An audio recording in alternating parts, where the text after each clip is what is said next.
Greetings. Welcome to this VIP session from Meller Marketing and Brenda Meller. This session contains a ton of valuable information and it is being streamed live on YouTube. So if you miss anything, feel free to subscribe and like and follow on YouTube. If you would be better engaged in this meeting, show up how you would like to show up by renaming yourself. You can rename yourself by clicking on your own video, the three dots in the corner, and selecting rename. If you're on a Mac, that's what you would do. If you're on a PC, you would do pretty much that same thing. I've just put the rename instructions into the chat.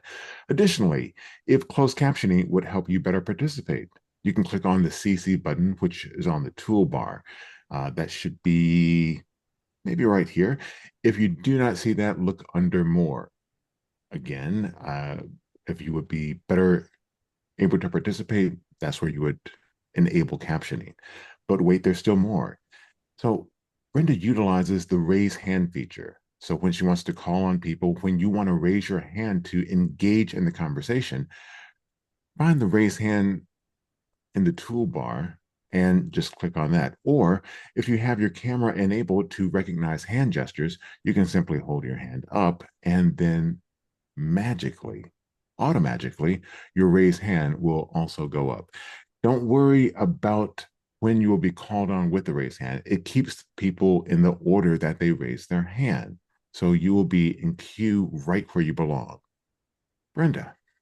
I'm getting a little hiccup on my live stream right now. I tried Oh, to do it and oh, it said sure. this user is not able to do a live stream. So I'm going to try through another route on here. And I never have mistakes. Did you know that? I have learning. Absolutely. My learning experience today, I haven't figured out what I've learned from this learning experience, but I do know that when you have somebody like Christopher who's vamping, did you all notice he was kind of timing? He was watching my cues. He was extending it out a little bit. If you've been on before, you know what I'm talking. He's extending it out. He's stretching it out a little bit. And it's saying this user is not enabled for live streaming. Extend help. This is really weird. Is there anything that's changed on YouTube recently where you wouldn't be able to do a live stream using the Not, free version of YouTube? Does anyone know? I don't think so, but I was just talking with someone yesterday about that very With same me. era. Yeah, I had the same error yesterday Hmm. or Wednesday, and it wouldn't allow me to do it. So I have no idea what the issue was. Okay. Well, not sure either, but I will upload the video later to YouTube, so it will be placed on YouTube later, and that'll be our workaround until I figure out what's going on. It's And if quite you find out, possible. Go ahead. I said, if you find out, share. Yeah. It's quite possible YouTube might be changing their settings and maybe not allowing people to live stream if you're using the free version anymore. That's one of my guesses. The other is I do have a couple emails that are synced up with my YouTube account, and it's entirely possible that I logged out of the right one and I'm in the wrong one right now. I don't think that's the case, but let me see if I do a private versus unlisted. Does that work? No, the user is not enabled for live streaming. Extend help. Okay, so I'm going to just look at the web page they gave me and I'm going to put it into chat for the reason being, if any of you are also doing what I'm doing today, which is a live Zoom session, and you're trying to broadcast it on YouTube, it sounds like now there's two people that have had this happen. So if that's the case for you, the page they gave me was youtube.com/features. I'm not seeing anything on this page that's telling me what's going on. So at any rate, we're going to go ahead and kick us off for today. I want to welcome you. My name is Brenda Meller. I am your host for our monthly Friday VIP office hours for those that are self-employed or who are considering stopping their job search and becoming self-employed. And I'm delighted to see all of you here today. As we are starting our conversation, I'll let you know kind of the flow of what we'll be doing on our call today. The first thing is we'll be starting with some introductions from my team of all-stars, people who are self-employed, who've helped me on these calls before, who can help us with some of our questions today. You all know who you are, so if I could ask the all-stars to please raise your hand, and I'll start by having each of you introduce yourself, a brief introduction on your business, and I'll put you in the gallery. When you notice I bring someone else, that's your cue, just like in the Academy Awards and the Golden Globes to wrap up. so the next person can keep going there. But I'll put you in groups of either 2 or 4 up on the screen at the time. When I add another person, you'll know that's your cue to start moving on there. And then we will ask 2 people who are new to the call today to introduce themselves. So when we get to that point, I'll ask you, if you want, you can actually do this right now. If you're new to the call, joining for the first time, go into the chat and say the word new, N-E-W. Just type that in, and then I'll give you the chance to introduce yourself. I want you to keep in mind, if you're self-employed, I was talking to a friend about this week. If you're self-employed, you eat what you hunt, right? You got to like be finding business all the time. You never know when someone will be in one of these calls who might be interested in working with you. Maybe your expertise is exactly what they need right now. Alternatively, you might be looking for a service and someone on the call here offers that as a service. So don't be shy about that when you're introducing yourself. If I don't give you a chance to introduce yourself on a video, you can still use the chat to introduce yourself. And I'm going to drop a quick introduction in chat right now of what I tell people.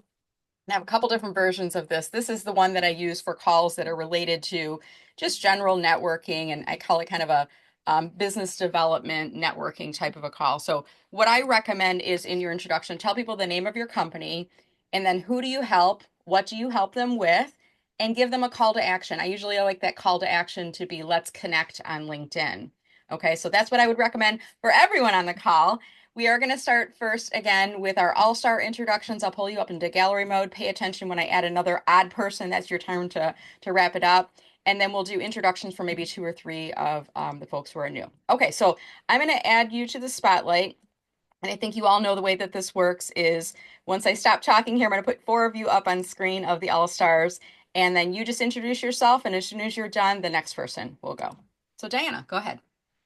Good morning, everybody. I'm Diana Stevens, and I am the founder of Mindful Job Alignment, and I help people go from panic and anxiety to clarity and calm regarding their transition from W-2 employment to self-employment. I also run a group on the second Friday of every month where we explore a variety of topics regarding the transition. So I've put all my information into the chat with how you can connect with me, book a call with me. My group for next Friday link is in there as well. So I look forward to meeting everybody. This is a time of transition, and there are good ways to manage through that with mindfulness. Look forward to speaking with you. Christopher? Well, greetings, Christopher Johnson. I'm based in metropolitan Detroit. I produce purpose-driven virtual events for nonprofits and member organizations, groups like Feeding America, California WIC.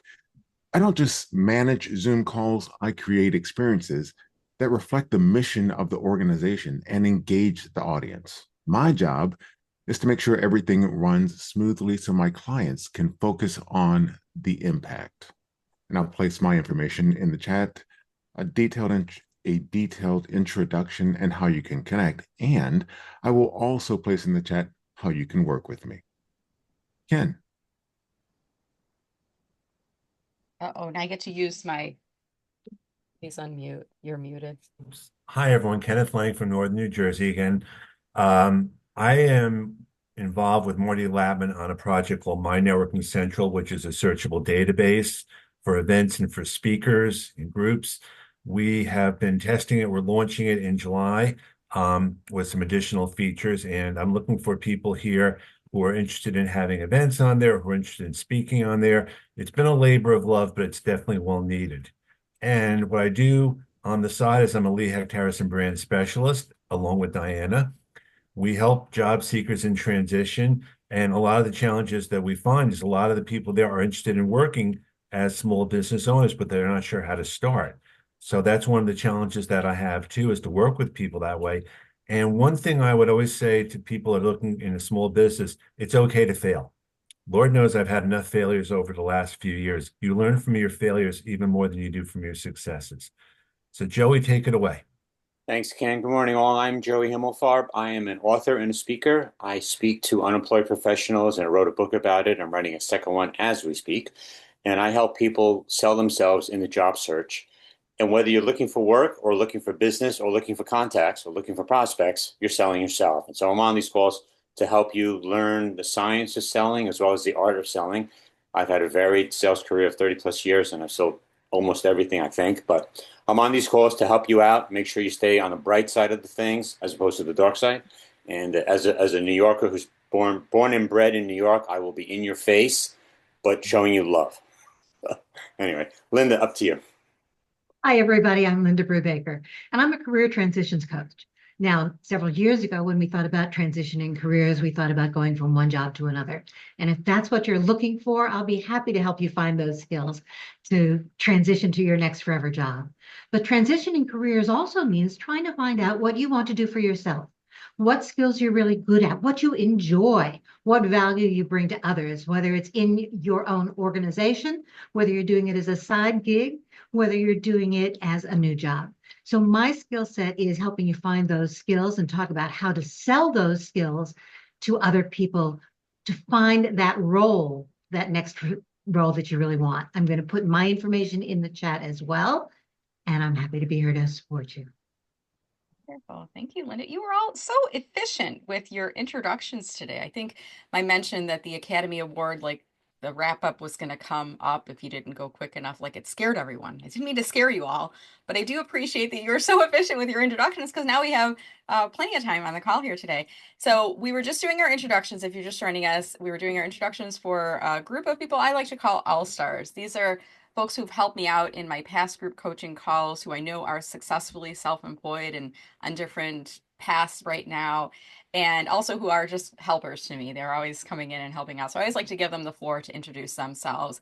This call, again, is designed for individuals who are self-employed, or if maybe you've been looking for a job for a while and you're getting kind of frustrated, and maybe you're thinking, maybe I'll look over there instead and become my own boss instead of going back and getting a job, right? So we're excited that you're here wherever you're at in that path.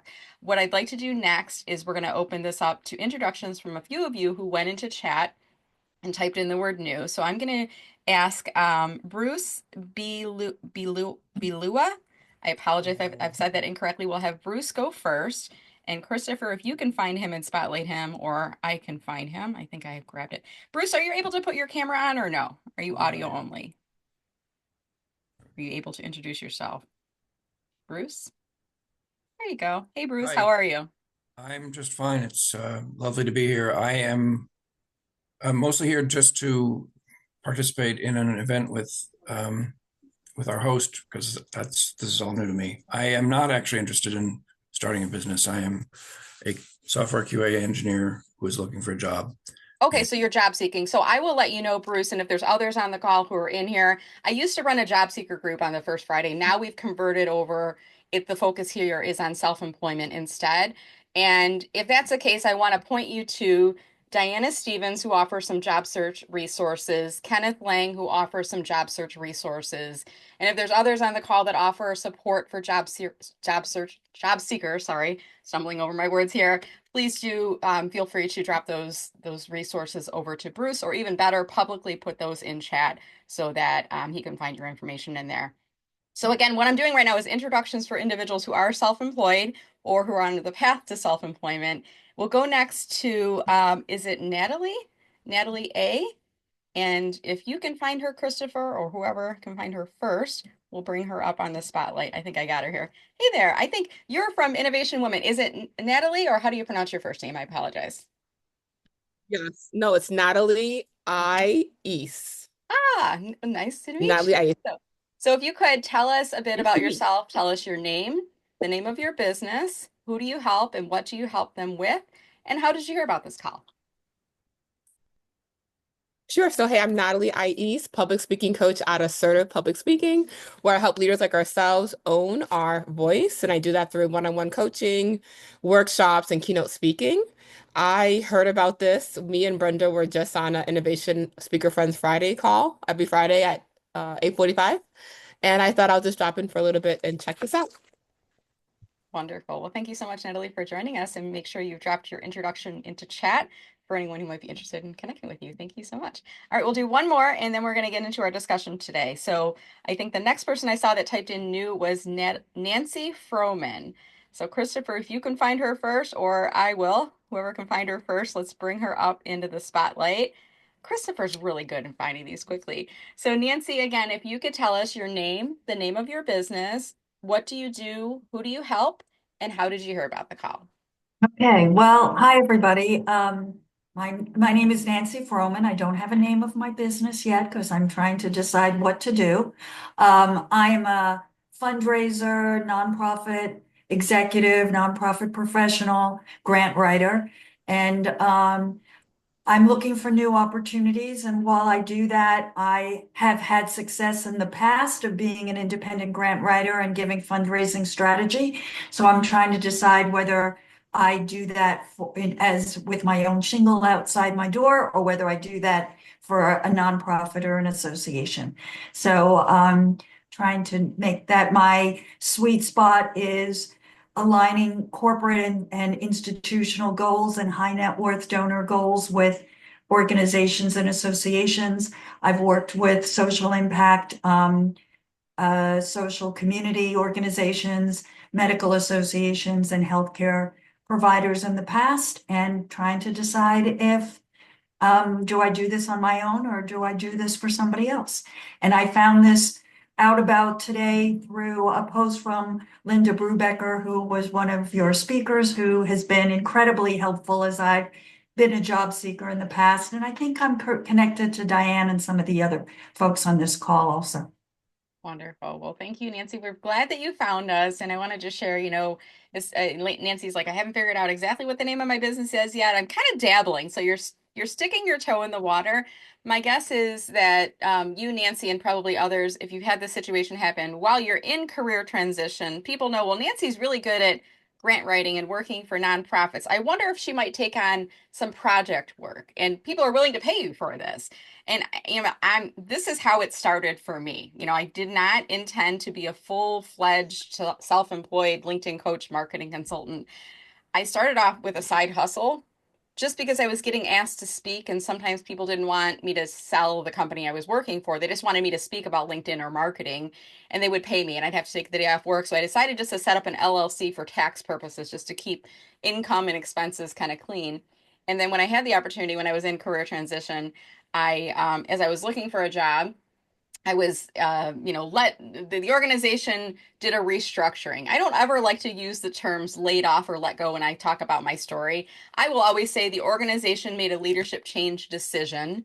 They told me the timeline. They said they would have 3 months to find a job. I decided to shorten that timeline because once you've been told you're no longer part of the future of the organization and you're given an expiration date, your heart's kind of not in it anymore at that point. And it does take a little while for you to unhinge yourself from that identity, right? Because you've been such a good part of the organization for so long. But I gave it about a week and I said, today's my last day. And I walked out with my head held high and never had any regrets. But as I was looking for a full-time job, as I was interviewing, I was meeting people for coffee and lunches and going to conferences and events. People would approach me and they would say, Brenda, since you have some time, could you help me with social media strategy? Brenda, since you have some time, could you train our team on LinkedIn? Brenda, since you have some time, could you do X? It's the things that they knew that I had expertise in because I was talking about these on LinkedIn all along while I was a corporate employee. And I'm like, I had the LLC. I wasn't marketing it really. But now I kind of put together a website and I started marketing myself and posting about it. And, from that time, it was basically October of 2017 when the first people started coming in and asking for help and paying for it. Through the end of the year, I was ramping my business up. By January, I stopped job seeking. So it wasn't, too long of a process for me. There is a process you go through when you're a former corporate employee that you have your sights set on staying in corporate because that's success. That's the path you want to be on. I wanted to be a chief marketing officer. At some point, you start to go, wow, this is an entirely different path. I never thought about being an entrepreneur. I never thought about being self-employed. And it can be a little scary. I'll admit, it can be a little scary in the beginning. My husband would say back in those days, it's like you're on 100% commission. You kind of are, because again, going to my earlier point, you eat what you hunt. You only get income if your clients pay for you, right?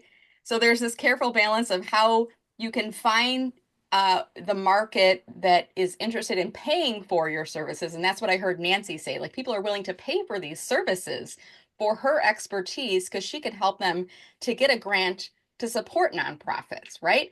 So, first piece of advice for those of you who are maybe in that job seeker mode still, but considering self-employment, is pay attention to when people are coming up to you and saying, hey, Brian, hey, Diana, hey, Andrew, would you be open to doing a project for me? I'll pay you for it. You always say yes. I think you should always say yes to that if people are willing to pay you for it. There may be different implications with regards to if you're getting unemployment insurance and things like that to keep in mind. But if people are willing to pay you, there is a market opportunity for your services. And I think that's important to think about because if you may have been in that corporate world where you're like, this is what I do, and I get a paycheck every 2 weeks and I get promotions and raises, it's an entirely different path, but it is possible. It's entirely possible to be successful. Today, we've got just under 40 people on the call, and I'm curious for the people that are in the call with us, raise your hand if you're on video right now. If you came into being self-employed not intentionally, meaning your job was downsized, you were let go, you kind of stumbled into it. Is anyone else like that? It wasn't my plan. Was my plan. I'm happy now, but it wasn't my plan. I'm curious how many people. You can use the Zoom raise hand like I see Phil and Elena and Diana doing, or you can just do the visual. Many of us, that's how we kind of got into this path is, by accident. We kind of stumbled into it, but then we leaned into it, and now it's this whole new world, and the water's fine out here, right? One thing that I heard after our last call, we had a few people that were reaching out to me, and I think we even had a conversation in the chat when someone said, what about health insurance? And I think, Diana, you even touched on this briefly, if I'm not mistaken, in part of what you were talking about last week. So I thought what I might do on today's call is maybe we can do a little bit of a roundtable discussion. I'm not here to sell you insurance or, promote any specific company, but I just want to have a conversation. What about health insurance? What about business insurance? And I'm curious if anyone on the call has any insights that they'd like to share.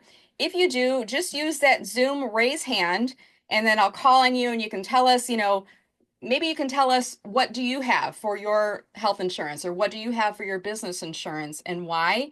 And we'll use the chat to communicate and ask questions on that. I'll start off by just saying when I left corporate, I was the breadwinner. We were on my health insurance for our entire family. And that was part of the, do we do this or not? Because what are we going to do about health insurance? But my husband was working a full-time job. And for those of you who have a partner and you have access to their health insurance, when you leave an organization, that is considered a significant life event. And that means you can join your spouse's health insurance, even if it's not open enrollment. We didn't even think about that, but that was like a possibility. So, and that was like, oh, well, we can just switch from mine to yours and we don't have to go through the COBRA route. The COBRA route is another option. It's really super expensive. And then the third, of course, is the healthcare marketplace. And that is, you can kind of shop around and get different rates and stuff like that. But that's kind of what we did. We just, I didn't even think about it until, I don't know who said it, but they're like, that's a significant life event when you lose your job or when you leave your job. That's a significant life event. And then you have an entree into joining your spouse's health insurance. So I see Phil Davis is on with us, and I see, Phil, that you have your hand raised. So would you like to add to that conversation? Give him a second to unmute. There you go. How's it going? It's good to be here. Hey, good. How are you? Good. Yeah, I mean, I fell into entrepreneurship during COVID, and after going through like three consecutive layoffs in my talent acquisition HR career, I knew I just needed to do something different. And so probably like most entrepreneurs, I started just taking pro bono work, and then when things got busier, I'm like, okay, I can monetize what I do. And so I did, and that's my dog Grace barking. And I've been very blessed. My wife is definitely the breadwinner, so for being able to move from my insurance all the way to her insurance was pretty simple process, and I'm still on it, and yeah, so. All right. Well, great to see you here, Phil. Yeah. And by the way, can you tell us briefly about your business for those that aren't familiar with what you do? Yes, I am Phil. I am the founder, the singing career coach and recruiter over at my business Fulfillment, and I help mid and senior level career professionals go from frustrated to fulfilled along their career journey or job seeking journey with my one-on-one tune into process to help them obtain fulfillment. I love it. And his first name is Phil, Phil. And a lot of times when I see his posts, he'll say fulfilled Fulphilled, right? You Yeah. do that little play on The words. Very name has good. 2 L's and my fill name has one. Yeah. Wonderful. Well, thank you so much for joining us. It's great to see. And Of it's definitely course. great to hear your voice because you and I were always interacting on Instagram, on LinkedIn, and I'm like, come on out sometime. He's like, I'll come to the next one. So thank you so much for joining us. Absolutely. Right, great. Okay, we're going to move down the line here. I see next up is Brian, and then on deck will be Diana. So we're talking today about insurance, what to do if you're self-employed. You can talk about health insurance, business insurance. Brian, what would you like to share with us? So I am fully now self-employed based on Brenda's coaching years ago. So I'm happy to be in the water. Um, my wife retired 2 years ago, and we are paying extra for our Aetna health insurance. And I found a program through it is full confession, a network marketing company, but a subsidiary of them. It's called Impact Insurance. And it's kind of like insurance sharing. So I was really hesitant. So a friend of mine gave me the number code that you give to your doctors to see if they'll take it. And all of the doctors we have on a regular insurance plan do take it. So if you'd like more information and want to try it, we save basically $600 a month between the two of us. And then also, I'm about to jump into the waters as an insurance trainer with a big company. So if you want some help with them, they help insure for health insurance small businesses and solo entrepreneurs, and I'll connect you with them. So just connect with me on LinkedIn, and I'll leave it at that. Great. And Brian, tell us again about your business for those that aren't familiar. My business is I help entrepreneurs, small business owners, and seasoned CEOs, but especially new leaders and new managers with leadership skills, and seasoned CEOs to lower their stress and get the multi-generational team on the same page with them. And you can connect with me on LinkedIn. All right, wonderful. Thank you, Brian. All right, next up, I'm going to pull a couple more people in the gallery like we did before so you know who's up next here. So next up, we're going to hear from Diana, followed by Kenneth. Hi. So a couple of options. I mean, one is to look at the state exchanges and to see what kind of rates they have and what kind of coverage they have. Also, you can look at associations, sometimes alumni associations of your where you graduated from will actually have some tie-ins to insurance, as well as AARP and AMAC, which are two organizations that do have insurance in them. One of the other things to think about, most of the people on the call don't look old enough, and I mean that in a very flattering way. However, the way that the retirement age is going up, typically your Medicare enrollment will be earlier than your Social Security enrollment. And you can look in, if you're 65, you basically need to go on Medicare because if you don't, you will pay a penalty for the rest of your life. So if you are close to 65, I would highly suggest you go check out Medicare. That's one of the reasons I was able to do this because my last transition occurred 2 months after I turned 65. So I was one of those people that got on Medicare, and then I went ahead and took my Social Security a year early. I was already getting my pension from Sara Lee Corporation, and that's one of the reasons I've been able to do this because I had my basic expenses covered, and then filling in with part-time work around the side. So that's something to think about. There also are part-time jobs that do offer benefits, and you could check into that as you're looking for maybe other income to supplement your income. You can get group benefits through part-time. I know that Kenneth and I both work at Lee Hecht Harrison, and Lee Hecht Harrison does offer benefits for those of us that are working part-time. So that's something else to check into too. There are benefits out there that you can find.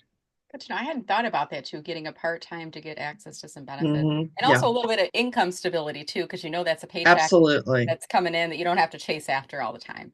I'm a big advocate of that. I just did a whole video on it, but I have to say that my part-time work with Lee Hecht Harrison has elongated my unemployment by 1 month. That's great. Yeah, good. Yeah. So, and it's good to hear too, because some people think, well, if I'm having any income coming in from a part-time job or my business, that negates unemployment benefits. And what you just said is you can still have access to some of those benefits.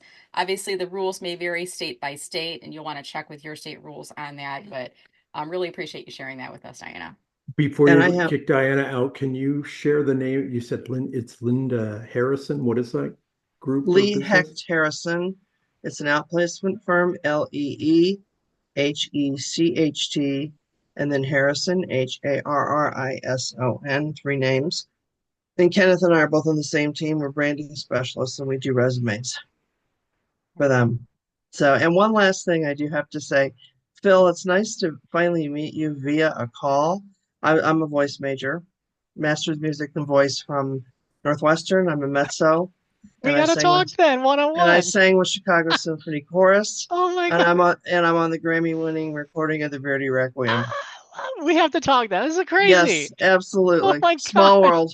You never, it's like Brenda said earlier, you never know who's going to be on the call. Yeah, That's right. awesome. Master music voice performance. Oh Yes, my I sang gosh. opera. Yes. Oh my gosh. Yes. We'll have to talk outside of this. Absolutely. Nice to meet you. You too. All right, great. Thank you, Diana. All right, next up, Kenneth Lang. Kenneth, what do you have to share? Well, some of this came upon me um accidentally, I guess. I mean, I stopped finding an interest in working in corporate after my mom passed away in 2019. I just realized at that point life was just too short. I didn't really have my heart in it anymore, and I didn't really want to deal with it, but I needed to make money. So I stuck it out for a little while where I was. And when the consulting assignment ended, I'm like, I just don't want to deal with this anymore, selfishly. And fortunately, I had benefits from my wife, but I then really didn't know what I wanted to do. And then a funny thing happened, COVID started.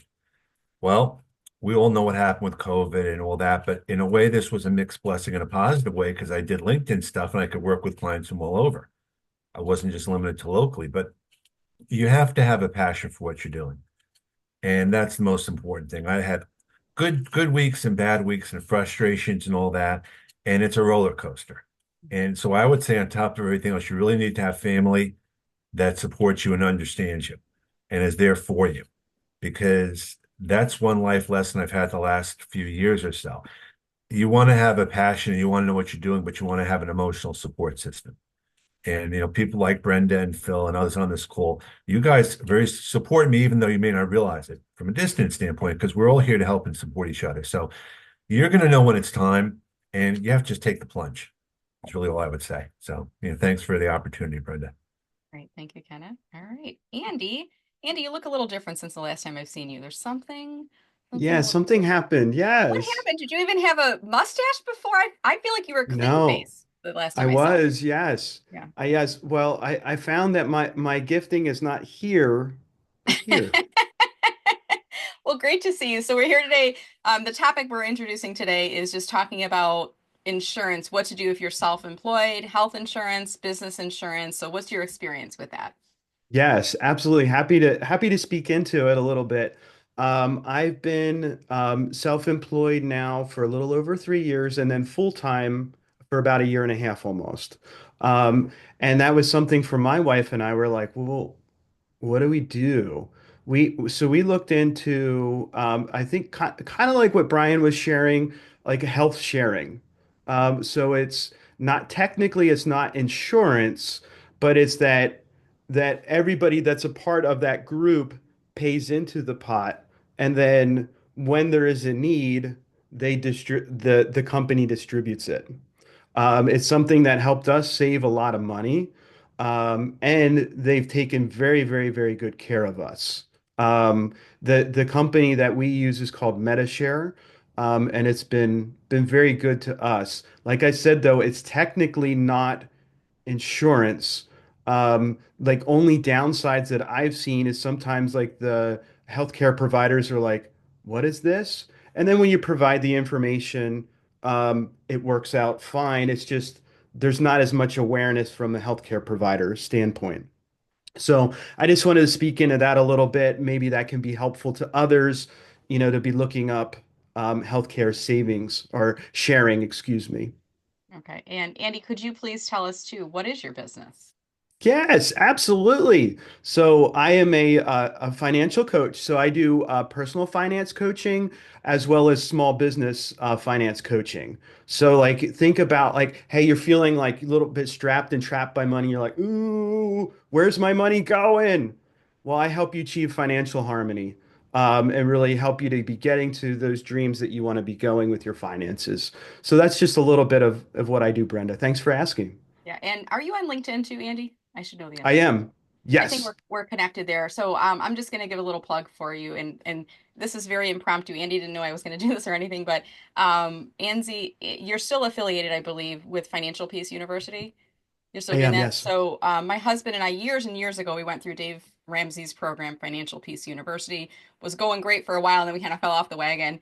And recently, we re-enrolled in the program, and we went through one of the online coaching programs, and Andy was the coach. So every Saturday morning at 8 a.m.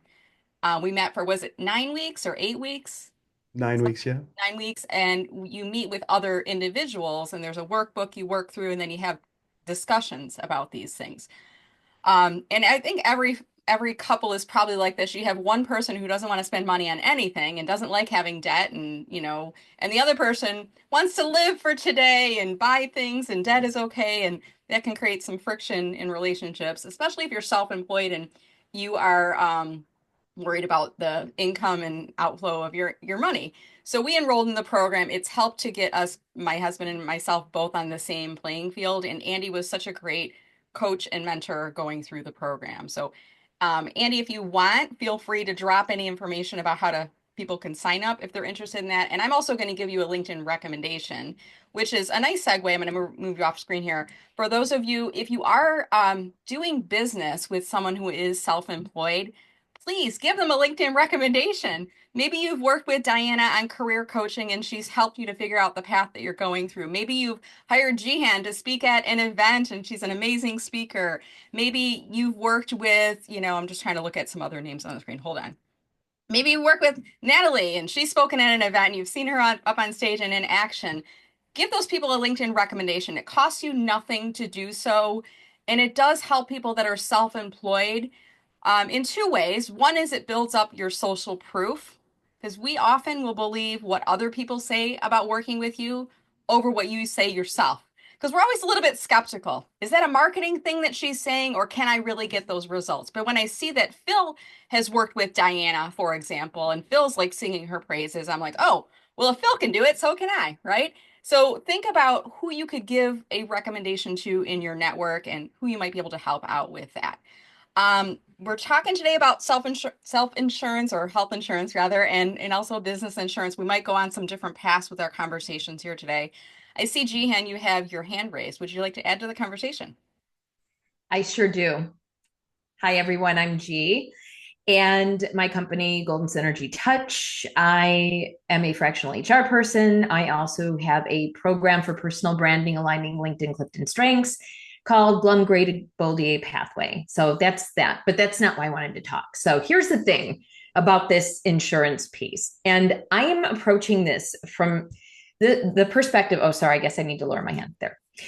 So I am someone who's been in and out of so many different jobs and all kinds of craziness over X number of years. My husband is retired, has his little cushy, Medicare, United Healthcare, Cadillac of coverage, all that good stuff. I have been struggling with this for the past few years, actually, since 2020. And what I ultimately did in the spirit of this whole health share process, I'm in alignment with those of you who have, gone down that path. I have an excellent broker whom I'd actually wanted to pass along some information and connect Brenda with. But that aside, though, part of this whole insurance process is a mindset or kind of shifting our way of thinking from old school traditional insurance. And every one of our situations is going to be different.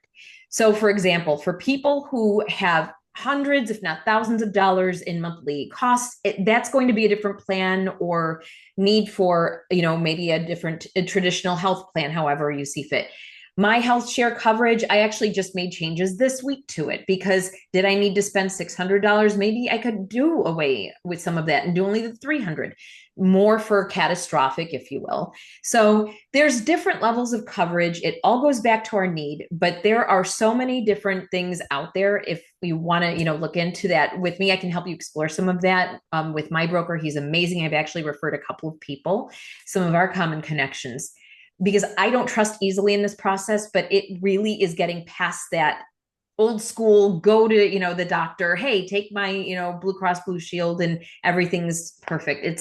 I just want to give my 2 cents on that because I have battled this for years. So Brenda, thank you for having this conversation today and bringing up these different options because we need to talk about it. It's not easy. And for a lot of people, that's one of the big hurdles. Like if you leave corporate and work for yourself, it's the money. Am I going to make enough on my paycheck or my income to support what I used to live off of on my paycheck? And the other part is insurance. And those, I feel like those are really two big hurdles. And maybe next month we'll talk about income and how to make more income stability, because I think a lot of us are riding on the roller coaster these days. But today I really wanted to focus that conversation on insurance. So thank you, G, for being here, and delight to see you. I see Rick Wachowski has opened up his hand, so I'll brand you on the spotlight here. Rick, did you want to add something to the conversation today? Yes. So we've been talking about personal insurance, and I keep hearing references to business insurance. I'm not even positive I know what that is. Like I know big corporations have business insurance, but I've never really known what it covers. And do I need it? Really? That's what the question is. So I'm going to start off and I'm going to ask others in the group if anyone else has any forms of business insurance to raise your hand and tell us what you have. And maybe you have different things now than when you first started your business. So we're talking now, we're kind of shifting from health insurance if you're self-employed to business insurance if you're self-employed. Now, when I first signed up for my business insurance, and I'll give a little bit of background, I am a LinkedIn coach. I am providing people with marketing and business advice for their LinkedIn profiles, their pages to support lead generation, business development. And I sometimes will do LinkedIn profile optimization, which is I rewrite profiles for executives. Through that process, at the end of the rewrite, we'll review everything and then they will give me their login to their LinkedIn account. I always tell them, change it to something temporary. I'll do the updates for you and then I'll log out and you'll change your password again. But I have access to their login at that point. So that creates a little point of liability, wouldn't you say? Because now I'm in on their account, even if it's just for an hour, and I have the ability to message people on their behalf or respond things. I don't do those things, but it does create a point of liability for me. So I think about generally as insurance is something that helps to protect you from accidents, right?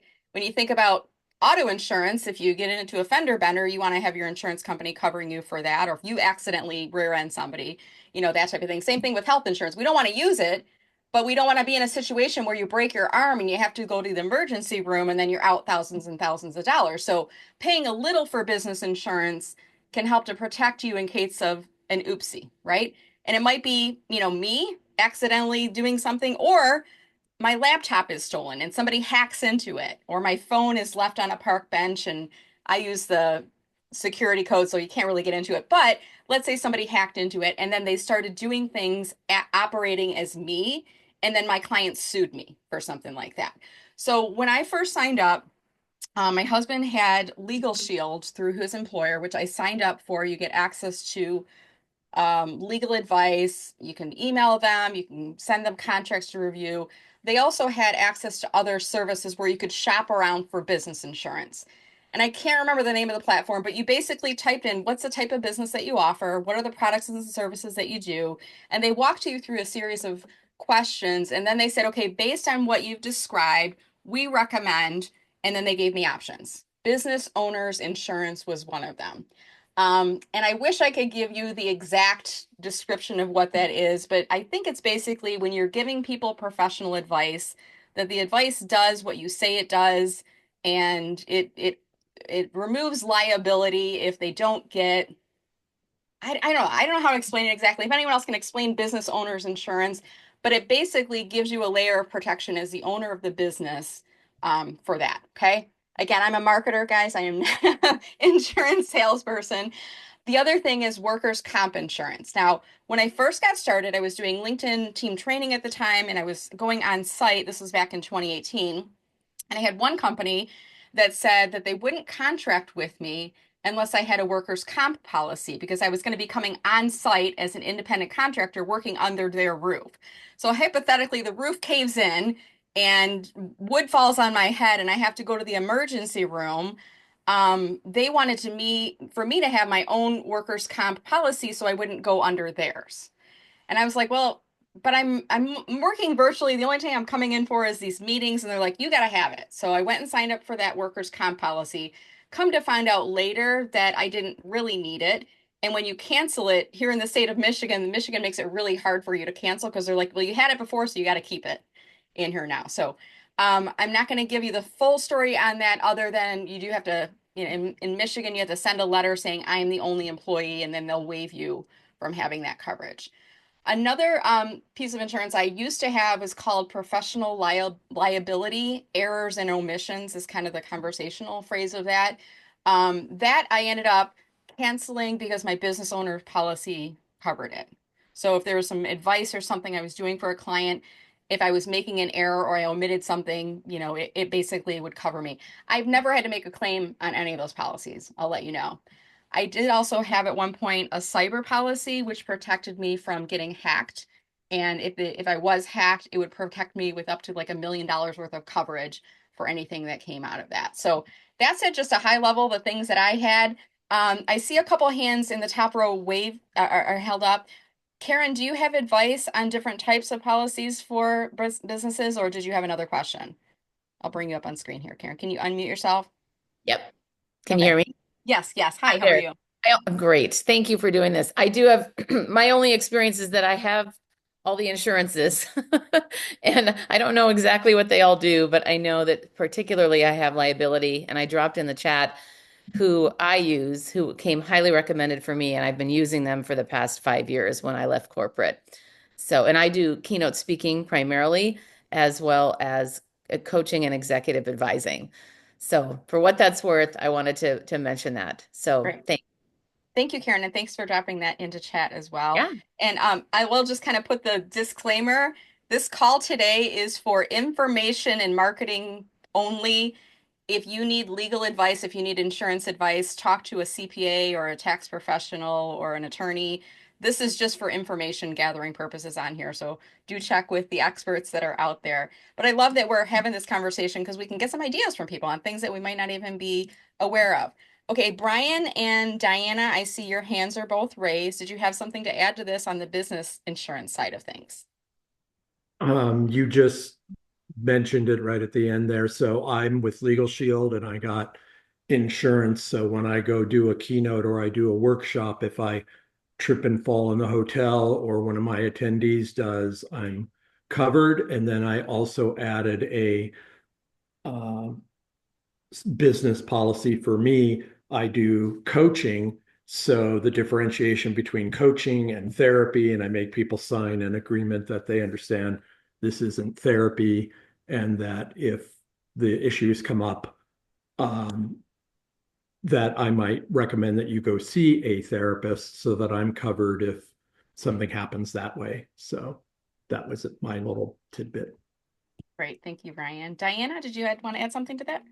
I was going to say I formed an LLC in the state of Illinois, so to protect against the liability, I am going to look into a little bit more of the insurance. But y'all bring up a very good point on that, and separate checking account for my business, and then everything goes, and that's hooked up to Stripe, and then everything goes separately through that, and file the taxes through my CPA separately. So I do have the LLC. I went ahead and incorporated the state of Illinois. Good to know. And So LLC, for those who aren't familiar, limited liability yeah, corporation. When you're self-employed, again, this is not legal advice. This is just me as a person who is self-employed sharing my experience with you.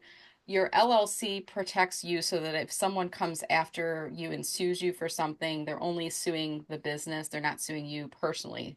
So they can't come after your house and your personal assets and things like that.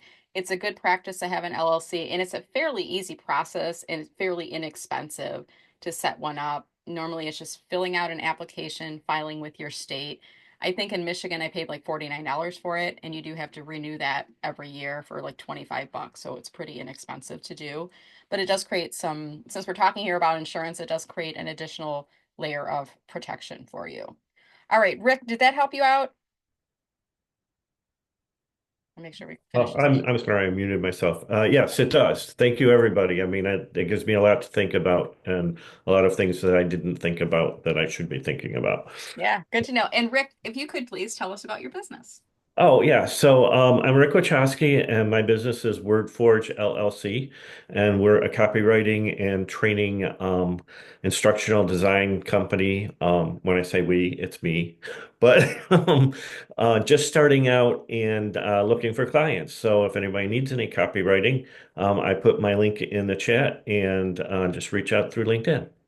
Great, Wonderful. thank And you. I worked with Rick back in corporate. We would contract with him as a freelance writer for our publications, for our articles, for our brochures. He also was really great at editing. Some people are good at copywriting and maybe aren't as strong as editing, or vice versa. He was really good at both sides of things. So just want to give him a plug. I have given him a recommendation in case you're wondering. You can go on his profile and see the nice things that I've said about him. But if you are self-employed and you don't have access to somebody who can help you with copywriting and you need some expertise, why do it yourself? And why use Chat GPT, which is going to sound robotic and not on track? Why not use a live human being? And Rick is a really good person for that. So Absolutely. And I get what it's like to start a business. So I'm not really expensive. I'm not looking to make my month off of you. So even small projects are just, discussions. I'm up for that. thank you for sharing that. All right. Okay, we're going to keep this moving. I see G, you have your hand raised. Did you want to add something or a new question? I have a new question, but it coincides with something that was just mentioned by Mr. Rick. Go ahead. Oh, great. Super quick to coincide with that we versus me when we're promoting ourselves in our businesses, because I know of people who are an I, but they say, I'm a we, or, I'm a we, and I'm the chair of the da da da da da, but they're one person. Meanwhile, I frame myself as a founder and consultant, which I may or may not change my title, but I do not have any pretense about the fact that it is just me. I don't have a VA. I don't have a team of minions. I don't have any of that. What are your thoughts? I would love to get, and I see a couple of people smiling. I would love, just from, I don't know if it's a mindset thing. I don't know if it's just a let's make ourselves, look bigger for our targets than we should. I don't know. What do y'all think? I'd love your thoughts, please and thanks. Okay, so we're shifting the conversation off of insurance now. We're going to wrap up with this final question for today, which is, when you describe yourself, are you using first person, I, me, or are you using, is it second? I think it's called second person, we, our type of language. For me personally, G, and I'll start this off, anyone feel free to raise your hand if you want to say what you do and why. What I do is when I'm like on my personal LinkedIn profile, that's me speaking. So it's always first person. I, me, mine, that type of language. When I go on my business page for Meller Marketing, part of this is optics. And I want you to keep in mind, LinkedIn is a marketing tool. It is not a legally binding document, right? And businesses are entities. Businesses are not people. Now you might say, yeah, but Meller Marketing is you, and you are Meller Marketing, so you're one and the same, but it actually is an entity. And someday you might grow to have a team. Someday you might have a virtual assistant. You might be outsourcing. So I take liberties on when I describe my company, I will say, we at Meller Marketing help our clients with, and I use that language inside there. Now, I have had from time to time interns who work with me, so we are a we. I have had virtual assistants. I have worked with contractors from time to time. I also have an intern. Her name is Pepper. She's my dog, right? And she sometimes will appear in my social media posts. When I first started my business 8 years ago, my children I called my interns. This is, Joshua, he's my intern. Charlotte, she's my intern. If you listen to my audiobook, they do a reading at the end of the audiobook, so you'll hear their voices. So sometimes we just, and people are smiling when I describe this, and that's why I do it. That's why I say my dog is my intern and my child is my intern, because it humanizes you and it makes people smile and it makes you relatable, right? And it also shows the passion I have for my business, and that I'm not taking this thing too seriously, like, oh my gosh, I got to be a professional marketing consultant, right? I want to be approachable for you. That's part of my personal brand. So that's my take on it. Karen, I see that you have your hand raised. What would you like to say? Hi there. Yeah. Well, I'm chuckling at this whole conversation, and I love the fact that how you just differentiated that. For me, I do have a team, but obviously I shouldn't say obviously, but for me it feels obvious that I started solo. And yet, most of the time, I still say I. And in fact, it wasn't until last fall when I was up, I had bid for a project and they said, "We can't wait to meet your team." And then I hung up and went, "I can't either." Like, who? Okay, I need to start calling people. I need to get people out there. And I did win the contract. But that was the first time that I really kind of had this moment of, wow, it is more than just me. And but I still feel like for the most part, I'm talking about I because 90% of the time I'm the one providing the services. And yet I definitely understand. I would say that for me, I say the we more when I'm in a private conversation with somebody. Or I might say, hey, my so and so will send that to you, or whatever it might be. So that's how I look at it. Because I too, like you, G, sometimes for me, and I'll just share how sometimes it can come across. It all depends on the person and the other components of their brand, but sometimes it can come across as almost like, I know you're not a we. Like when you say we do this. So sometimes it erodes a little trust on my end, but it all depends. So I would say it's not an exact thing. So that's my experience and my thoughts. Thanks again. Thank you, Karen. Joey, what would you like to add? Karen stole my thunder. That's what I was exactly going to say. You got all these different personalities and all these different places and backgrounds and history, and everybody's different. And if you're comfortable saying I, go for it. If you're comfortable saying we, try that. Sometimes you can do. I talk to people about their open to work banner on LinkedIn. People don't know if they should use it, and I say, you know what? Use it for a week. Take it off for a week. Use it for a week. Take it off for a week. Same thing with I and we. I don't think there's a right or wrong answer. Whatever floats your boat, whatever anybody does is their business, and you don't know where they're coming from. What makes you feel comfortable, right? William Shakespeare said it best: "To thine own self be true."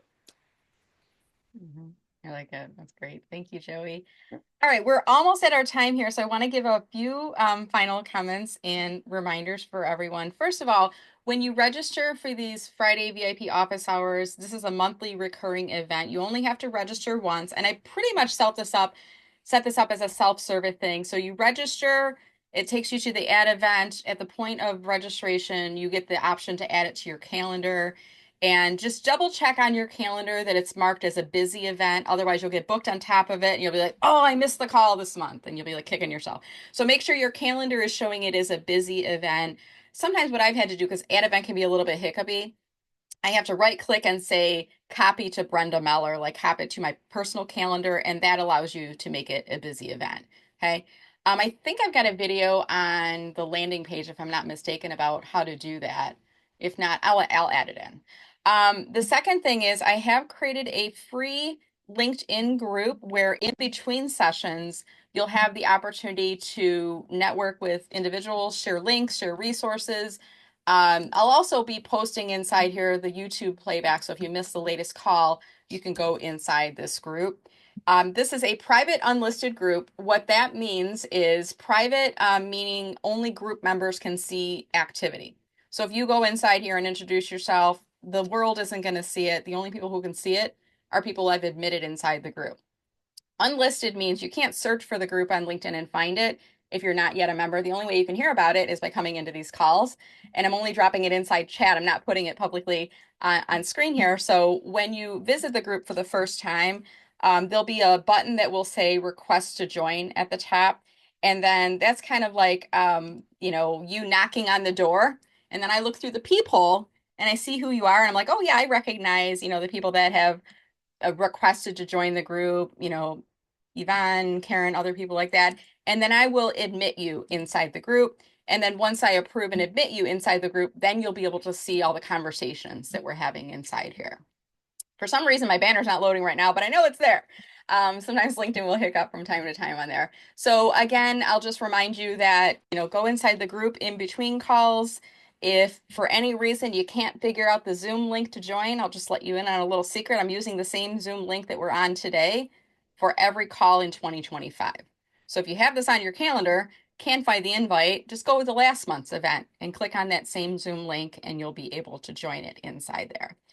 And a final thing, we'll let you all know that if you do come across somebody who is self-employed, or maybe they're struggling with finding a job and they're starting to go, maybe I'll just find my own, instead of finding my own job, maybe I'll create my own business because I'm being approached by people. Encourage them to come on out and join us because it can be a very isolating process when you're first getting started. And I want to be able to help others that are on that path to self-employment. Okay, so invite them out to this group. If you happen to see someone posting that they're starting their business, tag me into comments and say, at Brenda Meller may have some resources that can help you. That's your way of winking to me. And I'll wink back and I'll say, thanks for tagging me in, Kenneth.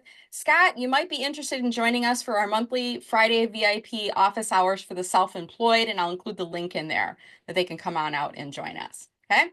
With that said, I want to thank everyone so much for joining. This was only on Zoom today, but it was recorded, so I will get it uploaded to YouTube later on today if you want to watch the playback, if you joined us a little bit late. And with that said, I want to wish you all a wonderful weekend. Thank you so much for joining.